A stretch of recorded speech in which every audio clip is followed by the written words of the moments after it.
Hello guys, ഇന്നത്തെ വീട്ടിൽ നമ്മൾ പറയാൻ പോകുന്നത് വാട്സാപ്പ് നമുക്ക് ഫെബ്രുവരി 8-ന് തന്നെ ഡിലീറ്റ് ആകുമെന്നാണ് പറഞ്ഞിരിക്കുന്നത്. ഫെബ്രുവരി 8-9 ആണ്. അപ്പോൾ അത് അത് പോകണ്ടെങ്കിൽ എന്ത് ചെയ്യണം, എന്ത് ചെയ്യണ്ട എന്നൊക്കെയാണ് നമ്മൾ ഇന്ന് പറയാൻ പോകുന്നത്. അപ്പോൾ തുടങ്ങാം. Welcome to my video vlog. അപ്പോൾ ഫസ്റ്റ് തന്നെ നിങ്ങൾക്കൊരു പോപ്പ് നോട്ടിഫിക്കേഷൻ ആയിരിക്കും വരുന്നത്. ഞാൻ ആ പോപ്പ് നോട്ടിഫിക്കേഷൻ ഒന്ന് കാണിച്ചു തരാം. ഞാനൊന്ന് സ്ക്രീൻഷോട്ട് എടുത്ത് വെച്ചിരുന്നു. ഇതല്ല ഹലോ ഗൈസ്, സോറി, ഇതാണ് ഈ updating it's terms and privacy policy മാറാൻ പോവുകയാണ്. അപ്പോൾ അതിൻ്റെ ഒരു വീഡിയോ ആണ് ഇന്ന്. ഇങ്ങനെയായിരിക്കും പോപ്പ് നോട്ടിഫിക്കേഷൻ നിങ്ങൾക്ക് വന്നു തരിക. ഇങ്ങനെ കാണുമ്പോൾ തന്നെ നോട്ട് നൗ കൊടുക്കാനുള്ള ഓപ്ഷൻ ഫെബ്രുവരി 8 വരെ അവർ തരും. 9-ാം തീയതി നിങ്ങൾക്ക് വാട്സാപ്പ് തുറക്കാനേ കഴിയത്തില്ല. ഈ എഗ്രീന്ന് മാത്രമായിരിക്കത്തില്ല, ഈ സൈഡിൽ, അതായത് ഇവിടെ സൈഡിൽ ഒരു വരയും കൂടെ കാണും. അല്ല, നോട്ട് നൗ കൂടി ഒരു ഓപ്ഷൻ കാണും. പക്ഷെ ഫെബ്രുവരി 8 കഴിയുമ്പോൾ എഗ്രി മാത്രമേ കാണൂ. ഫെബ്രുവരി 8 9-ാം തീയതി കടക്കുമ്പോൾ ഈ എഗ്രിയും കാണത്തില്ല. അപ്പോൾ അവർ ഇത് ചോദിച്ചേക്കുന്നത് എന്തെന്ന് വെച്ചാൽ, അവർ പറയുന്നത് ടെക്സ്റ്റും, നിങ്ങൾ ടൈപ്പ് ചെയ്യുന്ന ടെക്സ്റ്റും വീഡിയോ കോളും അവർ വേറെ ആർക്കും വിൽക്കത്തുമില്ല. പക്ഷെ അവരെ സർവറിൽ അവർ കളക്ട് ചെയ്യും. പിന്നെ കളക്ട് ചെയ്യുന്നതെന്ന് പറഞ്ഞാൽ വാട്സാപ്പ്, നിങ്ങൾ ഏതൊക്കെ വാട്സാപ്പ് ഗ്രൂപ്പിലെ അംഗങ്ങളാണ്, ക്യാഷ് പേ ചെയ്യുന്നതോ അവർക്ക് അറിയാൻ കഴിയും. ഏതൊക്കെ ബിസിനസ് ചാറ്റുകളുമായി നിങ്ങൾ ചാറ്റ് ചെയ്യുന്നു. പിന്നെ നിങ്ങളിപ്പോൾ ഒരാൾക്ക് ഒരുപാട് ഇങ്ങനെ അതേ മെസ്സേജ് അയച്ചു പോകുമ്പോൾ അത് ഇപ്പോൾ നിങ്ങളൊന്ന് ഒരു വെറുതെ ഒന്ന് എല്ലാവർക്കും മൊബൈൽ അടിച്ചു കൊടുക്കുമ്പോൾ അവരത് കളക്ട് ചെയ്തിട്ട് നോക്കുമ്പോൾ അങ്ങനെ മൊബൈലിൽ നിന്ന് എഴുതിക്കുമ്പോൾ അവർക്ക് മനസ്സിലാവും നമുക്ക് മൊബൈലിൻ്റെ അടുത്താണ് ഇഷ്ടമെന്ന് വിചാരിച്ച് അവർ മൊബൈലിൻ്റെ ആഡ്സ് നമ്മുടെ ഈ ടൈപ്പിങ് വേറെ കുറേ ബിസിനസ് ഉണ്ടല്ലോ, അതേപോലെ ആമസോൺ, ഫ്ലിപ്കാർട്ട്, അതേപോലത്തെ ഫേസ്ബുക്കിനൊക്കെ അവർ കൊടുക്കുന്നതാണ്. ഫേസ്ബുക്ക് പിന്നെ ആർക്ക് വേണോ വിൽക്കാം, ഫേസ്ബുക്ക്. അപ്പോൾ അതൊക്കെയാണ്. പിന്നെ അവർ നമ്മളെ ലൊക്കേഷൻ അവർക്ക് കളക്ട് ചെയ്യും. കോണ്ടാക്ട്സ്, ഇൻഫോ,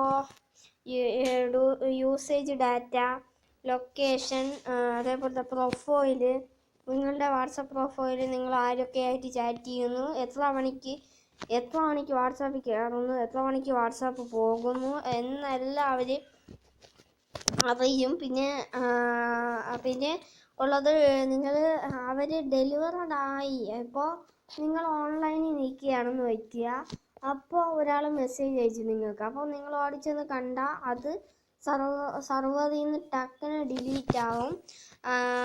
ഓൺലൈനിൽ നിൽക്കുമ്പോഴാണ് പെട്ടെന്ന് ഇങ്ങനെ പെട്ടെന്ന് നിങ്ങൾക്ക് മെസ്സേജ് വരുമ്പോൾ നിങ്ങളത് ഈ നോട്ടിഫിക്കേഷൻ വരുമ്പോൾ നിങ്ങൾ നേരെ അതിൽ പോകുമ്പോൾ അത് തന്നെ അവരുടെ സർവറിൽ നിന്നും അവർ ഡിലീറ്റ് ചെയ്യും. നമ്മുടെ ഗാലറിയിൽ നിന്നാണെന്ന് തോന്നുന്നു, അങ്ങനെ ഡിലീറ്റ് ചെയ്ത് കളയും. പിന്നെ നിങ്ങൾ ഓഫ്ലൈനാണ് അവർ മെസ്സേജ് ഇട്ടിട്ടുള്ളതെങ്കിൽ 1 മാസം അവരുടെ സർവറിൽ കിടക്കും. പിന്നെ അവർ ഡിലീറ്റ് ചെയ്യത്തുള്ളൂ സർവറിൽ നിന്ന്. ഓക്കെ, അപ്പോൾ നമുക്ക് തുടങ്ങാം. അപ്പോൾ ആഡ്സ് എന്ന് പറയുന്നത്, പിന്നെ ആഡ്സൊക്കെ വരാൻ തുടങ്ങി. എഗ്രി ചെയ്തപ്പോൾ ഉള്ളതാണ് ഞാൻ പറയുന്നത്. എഗ്രി ചെയ്താൽ ഡെലിവറഡ് ആവുമ്പോൾ തന്നെ ഡിലീറ്റഡ് ആവും എഗ്രി ചെയ്താൽ. പിന്നെ എഗ്രി ചെയ്ത് കഴിഞ്ഞിട്ടുള്ള കാര്യമാണ്. അത് കഴിഞ്ഞ് നിങ്ങൾ 2 സ്റ്റാറ്റസ് ഇട്ട് കഴിയുമ്പോൾ അതിൻ്റെ ഇടയ്ക്കൊരു ആഡ് കയറി വരും. അങ്ങനത്തെ കുറച്ച് പ്രശ്നങ്ങളൊക്കെ വാട്സാപ്പിൽ കാണത്തുള്ളൂ. അപ്പോൾ അതൊക്കെ ഒന്ന് നിങ്ങൾ നല്ല വൃത്തിയൊന്ന് നോക്കുക. നല്ല വൃത്തി നോക്കിയിട്ട് വേണം നിങ്ങൾ എന്തും ചെയ്യാൻ. നല്ല വൃത്തി ഒന്ന് നോക്കുക. നിങ്ങൾ നല്ല വൃത്തിയൊന്ന് ആലോചിച്ചിട്ട് വേണം നിങ്ങൾ ചെയ്യേണ്ടത് ഇത് എഗ്രി ചെയ്യണമെന്ന് ഞാൻ പറയുന്നില്ല. എഗ്രി വേണമെങ്കിൽ നിങ്ങൾക്ക് ഇഷ്ടപ്പെട്ട എഗ്രി ചെയ്യാം. എഗ്രി ചെയ്തില്ലെങ്കിൽ സംഭവിക്കുന്നത് എന്തരാണെന്ന് നിങ്ങൾ ആലോചിക്കും. അതെ, നിങ്ങളുടെ അപ്പോൾ ആർട്സൊക്കെ വരാൻ തുടങ്ങും. നമ്മൾ എവിടെയെന്ന് പറഞ്ഞു നിർത്തിയാൽ അതുപോലെ ഞാൻ പറയുന്നില്ല നിങ്ങൾ അത് എന്താ ടേംസ് ആൻഡ് കണ്ടീഷൻസ് എഗ്രി ചെയ്യണമെന്ന്. എങ്കിലും എഗ്രി ചെയ്താലേ പറ്റും. എഗ്രി ചെയ്തില്ലെങ്കിൽ എന്ത് സംഭവിക്കുമെന്ന് എല്ലാവരും ആലോചിക്കും. അതെ, നിങ്ങളുടെ Google account WhatsApp account delete ആവും. അപ്പോൾ നിങ്ങൾ എങ്കിലും വാട്സാപ്പിൽ കയറാൻ കഴിയത്തില്ല. ഇല്ല, വാട്സാപ്പിൽ നിങ്ങൾ കയറാനും കഴിയത്തില്ല. നിങ്ങൾ കയറിയാൽ തന്നെ മറ്റേ പോപ്പ് നോട്ടിഫിക്കേഷൻ, ഞാൻ പറഞ്ഞ പോപ്പ് നോട്ടിഫിക്കേഷൻ ആയിരിക്കും നിങ്ങൾക്ക് ലഭിക്കുക. അത് ശ്രദ്ധിച്ചിട്ട് വേണം നിങ്ങൾ ചെയ്യേണ്ടത് പലതും. അപ്പോൾ അങ്ങനെ എഗ്രി ചെയ്ത നല്ലതായിരിക്കും. അവർ ഇത്രയൊക്കെ നമ്മളെ കോൺട്രാക്റ്റുകൾ വരെ നമ്മുടെ കോൺട്രാക്റ്റ് അതേപോലത്തെ എല്ലാവരും ചോർത്തിയെടുത്ത് ഫേസ്ബുക്കിന് കൊടുക്കും. ഫേസ്ബുക്ക് ഏത് കമ്പനിക്കാണോ അവർക്ക് വിൽക്കാൻ പറ്റും. നമ്മൾ കയറുന്നതും ഇറങ്ങുന്നതും ലൊക്കേഷനും നമ്മുടെ പ്രൊഫൈലും കോൺട്രാക്റ്റും അടങ്ങിയ എല്ലാ ഡാറ്റകളും യൂസേജ് ഡാറ്റകളും അവർ ചോർത്തും. ഇപ്പം നിങ്ങളുടെ മൊബൈലിൻ്റെ കാര്യങ്ങൾ അതെല്ലാം അവർ ചോർത്തുന്നുണ്ടാവും. ഞാനിപ്പോൾ എഗ്രി കൊടുത്തിട്ടില്ല.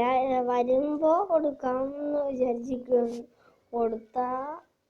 കൊടുക്കുന്നതൊക്കെ നല്ലതെന്ന് തോന്നുന്നു. ഞാനും കൊടുക്കാം. അപ്പോൾ എഗ്രി കൊടുക്കുക. ഈ ടേംസ് ആൻഡ് കണ്ടീഷൻസ് നിങ്ങൾക്ക് വായിക്കാൻ കഴിയുന്നില്ല, അതായത് ഇംഗ്ലീഷാണ്, വായിക്കാൻ കഴിയുന്നില്ലെങ്കിൽ നിങ്ങൾ നിങ്ങളുടെ ഇത് ഞവ് കൊടുത്തിട്ട് മലയാളമാക്കുക നിങ്ങളുടെ വാട്സാപ്പ്. അപ്പോൾ ഇനി വരുന്നത് മലയാളം ആവാൻ ചാൻസ് ഉണ്ട്. അല്ലെങ്കിൽ ഇതും നിങ്ങൾക്ക് ഇംഗ്ലീഷായിട്ട് വായിക്കാൻ കഴിയുന്നില്ലെങ്കിൽ ട്രാൻസ്ലേറ്ററിൻ്റെ ലിങ്ക് എടുത്ത് ട്രാൻസ്ലേറ്റർ എന്ന് ഗൂഗിളിൽ നിന്ന് സെർച്ച് ചെയ്യുക. ഗൂഗിളല്ല, ഗൂഗിൾ പ്ലേ സ്റ്റോറിൽ നിന്ന് സെർച്ച് ചെയ്യുക. അതിൽ ട്രാൻസ്ലേറ്ററിൻ്റെ കാര്യം വരുമ്പോൾ ട്രാൻസ്ലേറ്റർ ഒന്ന് ഡൗൺലോഡ് ചെയ്ത് ഇതെല്ലാം എഴുതി വെച്ചൊന്ന് ട്രാൻസ്ലേറ്ററിൽ നിന്ന് ട്രാൻസ്ലേറ്റ് ചെയ്ത് നോക്കുക. അപ്പം നിങ്ങൾക്ക് മനസ്സിലാവും.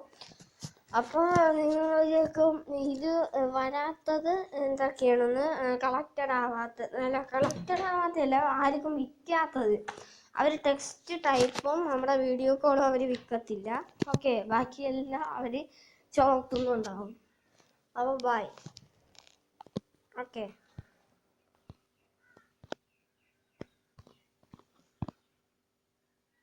Hello guys.